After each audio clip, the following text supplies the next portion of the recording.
Now turn to Part 1. You will hear part of a conversation between an art auctioneer and their client. First, you have some time to look at questions 1 to 7.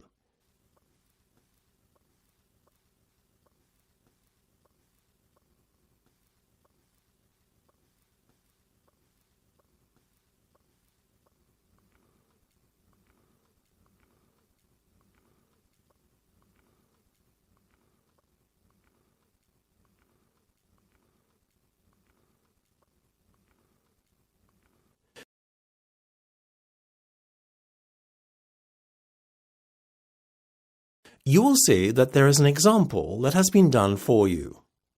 On this occasion only, the conversation relating to this will be played first. Good afternoon, madam. Yes, I see you successfully bid for lot 2374. Good afternoon. Yes, that's correct.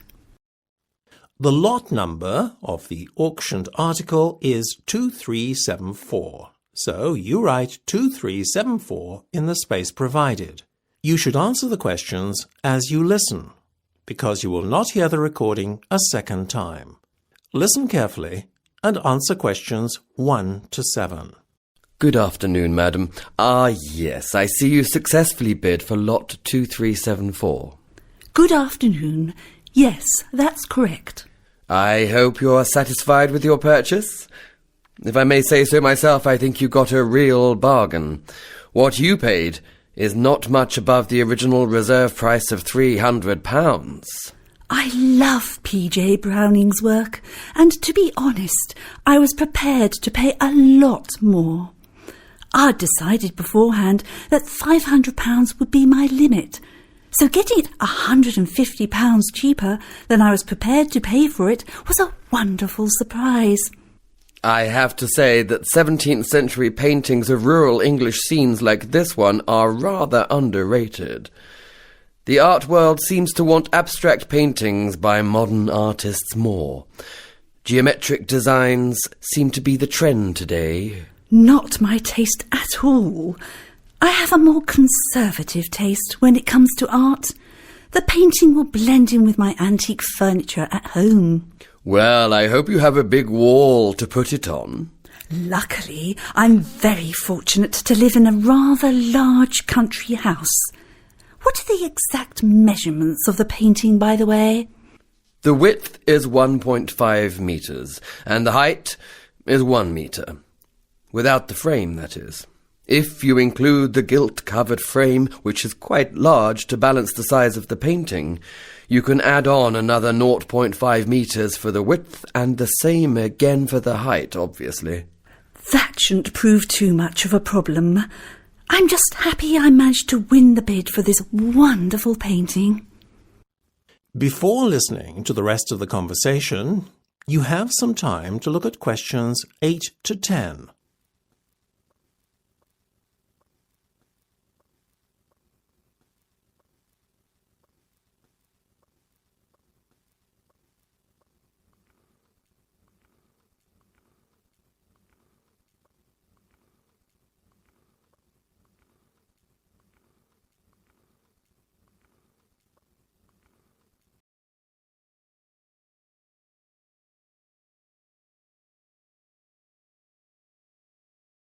Now listen and answer questions 8 to 10. So, madam, I would just like to take down some details from you. OK, go ahead. I recognise your face as you've attended several of our auctions before, but I can't put a name to your face. Could you remind me of your name, please? Oh, yes. It's Mrs. Bradwell Thompson. It's a double-barrelled surname, so you need a hyphen in between the two surnames, you see. So that's spelt B-R-A-D-W-E-L-L,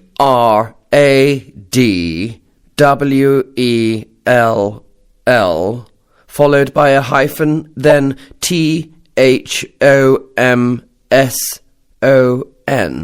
Well, the first part's right, but you spell Thompson with a P in between the M and the S of the surname. OK. And your address, please? Yes, it's Charlton Manor. That's spelt C-H-A-R and I live in Kingston Village. Oh, and of course, you'll need the postcode too. It's KN2656T. Sorry, did you say KM2656T? No, it's KN, not an M, then 2656T. Well, thank you, Mrs. Bradwell-Thompson. I think that's just about everything. Oh, and I need to know when you would like the painting delivered. We deliver on Tuesdays and Fridays, the week following an auction. Well, I'm having a long weekend break in the Cotswolds, a charming area of England, you know, so this coming Friday would be impossible. How about next Tuesday? No problem at all, madam. So that'll be the 23rd of March. Superb, thank you. Not at all, madam. It was a pleasure doing business with you. That's the end of section 1. You have half a minute to check your answers.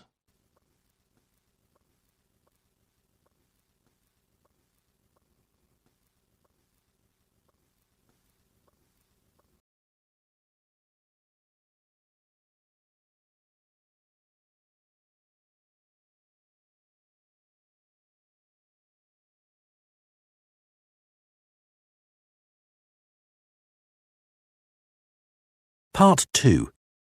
You'll hear the curator of an art museum talking to a group of visitors who are visiting the museum for the first time.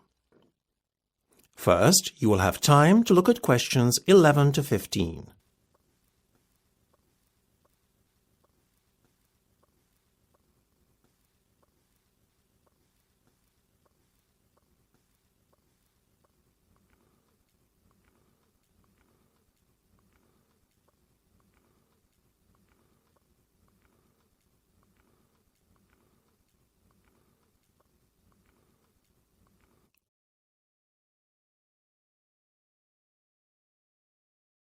Now listen carefully and answer questions 11 to 15.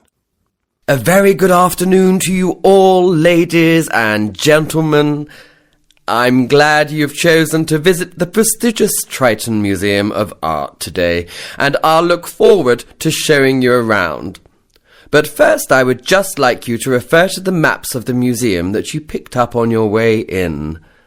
Now, where you picked up your maps is just to the left, as you enter the building outside the museum store.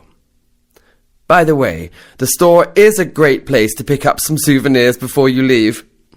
Oh, and if anyone wants to leave a coat in the cloakroom, then please feel free to do so at no extra charge. It's just over there on the other side of the entrance to the museum store. Okay, so this nice spacious area we're now standing in is the Rotunda. It contains some of the museum's most striking sculptures. From here, you gain access to all the museum. Leading off from the Rotunda are the Warburton Gallery and our other large gallery that houses a permanent art collection. We'll be starting our tour actually in the Permanent Collection Gallery, as it's the nearest of the two galleries to the entrance. We'll make our way afterwards to the other gallery I mentioned, as it's right next door. Oh, the smaller room behind the Warburton Gallery that you see on your maps is just a storage space for the museum, and access is blocked off to the public by a railing across the entrance to that area. So now, where were we? Ah, yes. After we visited those galleries, which will take us a good hour as there are so many interesting exhibits to see, we'll make our way back across the Rotunda and visit the Cowl Room. It's right at the far end of the museum, on the opposite side of the Rotunda to the Warburton and Permanent Collection Galleries. It's one of the museum highlights and contains some high-quality contemporary art exhibits. Oh, I'm so sorry. I forgot to point out the ladies' and gents' toilets earlier. They're just before you get to the Cowl Room and are adjacent to the museum store. Don't go into the room opposite the toilets. That's our staff room area and kitchen. Right, so that's all you need to know for the moment. Let's begin the tour. Before you hear the rest of the discussion, you have some time to look at questions 16 to 20.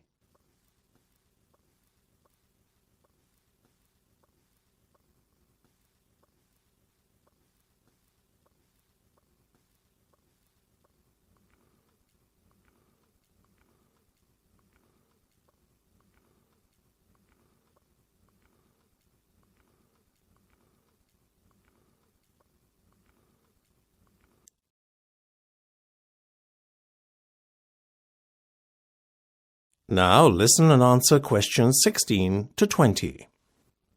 Well, I hope you all found the tour interesting. If any of you would like to become a patron of the museum, you can request information from the museum store. Being a patron entitles you to special discounts on visiting exhibitions and first refusal on tickets to special events. You will also be the first to know about our museum events, as you are automatically placed on the museum's mailing list. You can choose to become a gold, silver or bronze patron of the museum. Gold patrons are also permitted free entry for one accompanying guest. However, all patrons can receive year-round benefits that are not enjoyed by non-patrons. Having said all that, I would now like to announce some very special news. Next year will be our centenary celebrations. It's hard to believe it, but the museum was founded over 100 years ago. Accordingly, we will be seeing in the new year in style with a special masked ball. This has been organised in response to a special request from some of our patrons. Plans have yet to be finalised for this one-off event, but a themed masked ball has been suggested. The idea being that guests come in the guise of famous artists, past or present. One exciting event that has been confirmed is the Summer Garden Party. We are anticipating a lot of interest for this one, so it's best to book well in advance. Whilst the tickets are by no means cheap, we like to think that the price reflects the quality of the event. Amongst the many treats we have in store for you is a live orchestra playing in the museum's gardens, which are to the back of the main building. It is weather permitting, of course. Again, we are dependent on good weather in order for the barbecue to take place. Alternatively, a sit-down meal will be provided in the cowl room. Everything from the entertainment to the food is included in the ticket price, so there are no hidden extras. Now, having given you a roundup of the highlights of next year's social events, let's go on to the artistic highlights of next month. Coming up shortly is Ewan Bailey's newest installation, Light and Sound Waves. Always thought-provoking, his previous installations have been very well received. We will also have Hamish Barnes here for the first time as artist in residence. He will be encouraging visitors to adopt a more hands-on approach to art. Finally, last but not least, we will be exhibiting the work of Sean Long, who will be making his artistic debut. His work will be on show in the Warburton Gallery over the summer period. We are anticipating a large attendance at his exhibition. Well, that's all from me. I look forward to seeing you at one or maybe all of our events. It's certainly going to be an action-packed year for the museum, both culturally and socially. That's the end of section 2. You have half a minute to check your answers.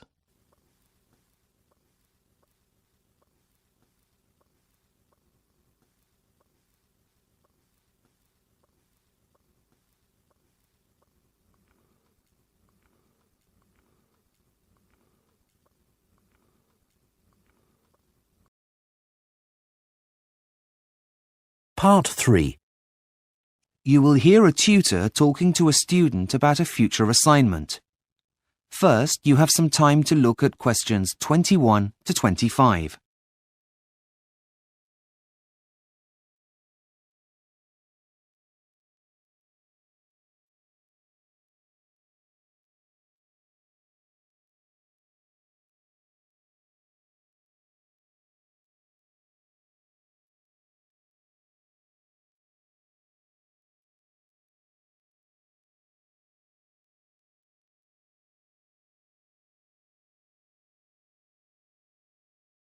Now listen carefully and answer questions 21 to 25. Hi, Professor James. Have you got a minute? You see, I'm having a bit of trouble getting started on my graduate employability assignment. Well, okay, as long as it doesn't take longer than 10 minutes, as I have a meeting to get to at 3:30. Yep, fine. It shouldn't take long at all. Okay, Sally. Tell me what you've done so far, and we'll go from there. Well, as you suggested, I chose 3 local businesses and contacted them via telephone to introduce myself. That's good. Well, the thing is, I couldn't get past the secretary of 2 of them. Do you have any suggestions? What about following up with a letter stating what time you'll be calling again? Oh, that's a good idea. I hadn't thought of that. So, tell me about the one you have contacted. Right. Well, he was very helpful, actually. He received the survey I emailed him and has already sent it back. I've had a very quick look at it, but haven't had a chance to write it up yet. So far, so good. Carry on. Well, apart from that, I've also found a lot of statistics that exist on the starting salaries graduates begin on once they finish studying. There's some really interesting stuff out there. Did you know, for example, that your average engineer earns nearly as much as a medical graduate? Yes, I did. Gosh, I had no idea. Having second thoughts about a career in human resources, are we? No, but I was surprised. Anyway, getting back to where I was, I've gone to the library, but the books you recommend have already been taken out. Apart from one, that is. It's called A Starting Success. I haven't read it yet, but I've taken it out and it's on my list of things to do. Have you come up with a plan yet? Yes, and I've written my hypothesis as well as my introduction, but that's where I've got stuck. I don't really know how I'm going to be able to present all of the information, as there's so much of it. Before you hear the rest of the conversation, you have some time to look at questions 26 to 30.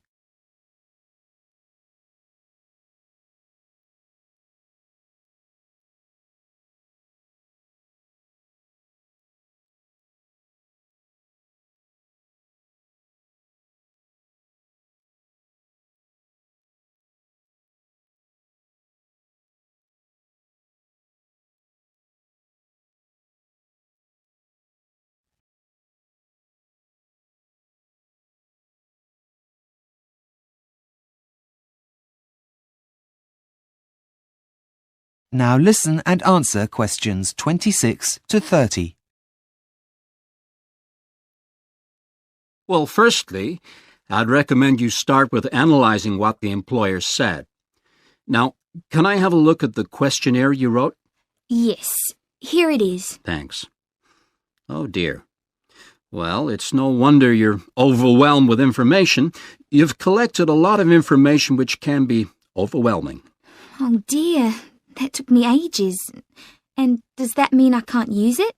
Afraid so. But don't worry, if you've got a pen and paper, I'll quickly give you some pointers, and then you can rejig it to get the information you're looking for. Okay, just a minute. I know there's a pen in here somewhere. Okay, got it. Right. Well, first and foremost, you need to be clear. There's no point having a beautifully worded document throughout that no one understands. Use language that is simple. Right, got that. What next? You need to catch the reader's attention at the start of the document. And you need to find the right balance between formal and informal language. Your survey isn't an official document, but more of a living one that serves a purpose.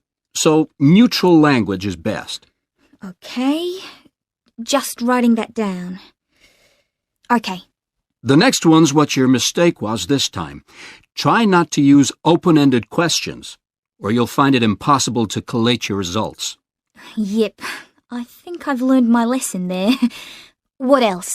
Scales really do make the job of completing the questionnaire easier for the recipients, by saving them lots of time and effort writing. I take your point. Anything else? One last thing. Make sure you've thought about the logic of your questions. There's nothing worse than trying to make choices about things that seem to have no order. Right. Got it. I see where I went wrong now, and will try to do better next time. Don't worry. It's a very easy mistake to make, and one that many people come across the first time they do this kind of assignment. Okay, Sally, I really must rush. I'm late for my appointment. Of course. Thanks for your help. I'll see you in class tomorrow. Bye. That is the end of section 3. You now have half a minute to check your answers.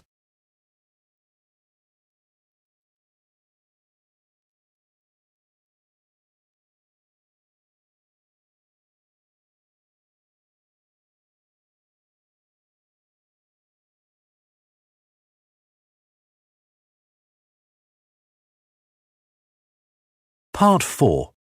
You will hear a student giving a presentation about the process of urbanization. First, you have some time to look at questions 31 to 40.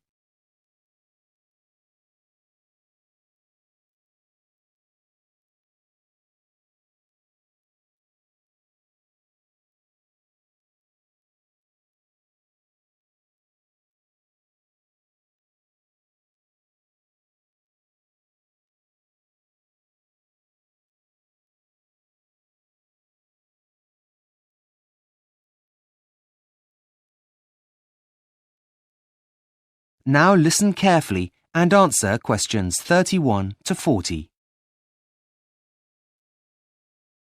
Hi, good morning everyone.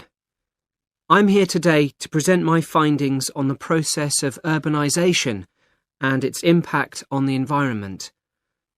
As you know, urbanisation involves the movement of people from the countryside to the cities. As this process continues, the cities of the world continue to grow. I will demonstrate how this growth is eating away at the planet's most fertile land. My research has focused on 2 studies that looked at land use in the United States.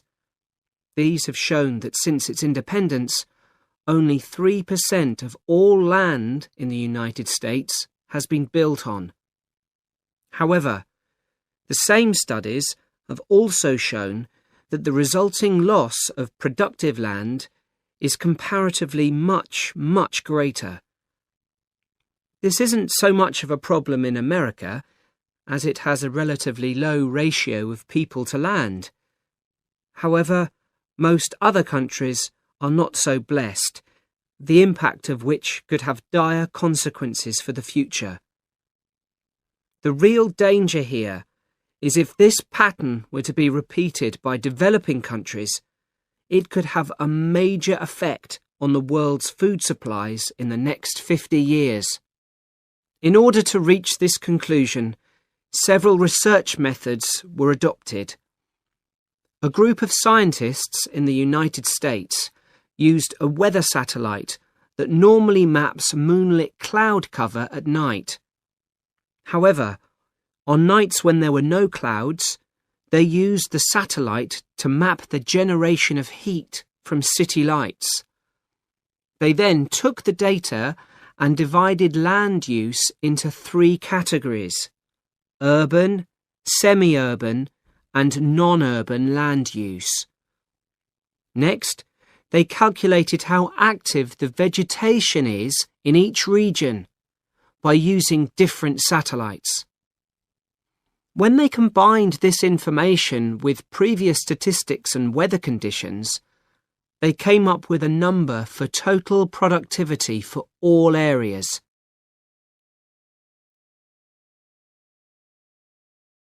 So, what did the results of this process of land classification show? Well, firstly, they proved that although only a tiny percentage of the land in the United States is urbanized, and 29% of land is used for agricultural purposes, the land which has been built on actually has the best soils.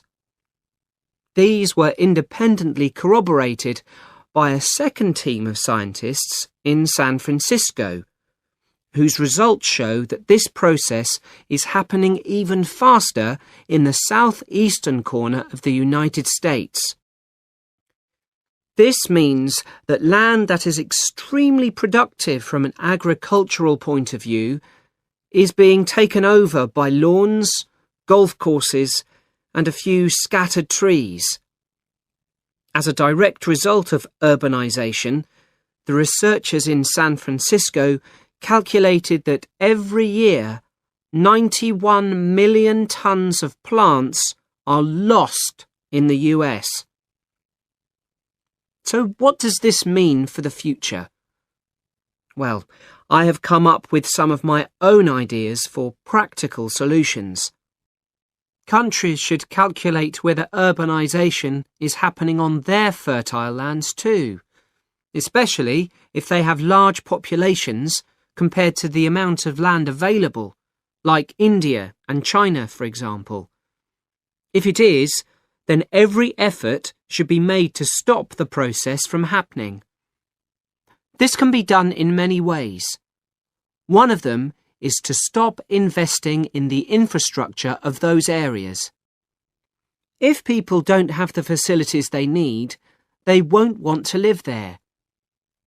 But in my opinion, the main solution here is to offer people financial incentives to move away from fertile land to areas that are less valuable in agricultural terms. I hope you've enjoyed my presentation this morning. Thanks for your kind attention. I will now take any questions if you... That is the end of Part 4.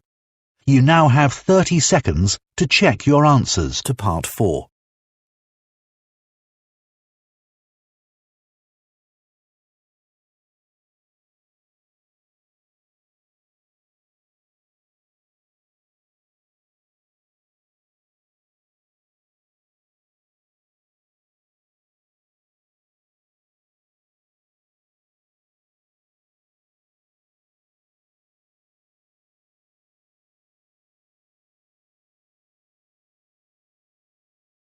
That is the end of the listening test.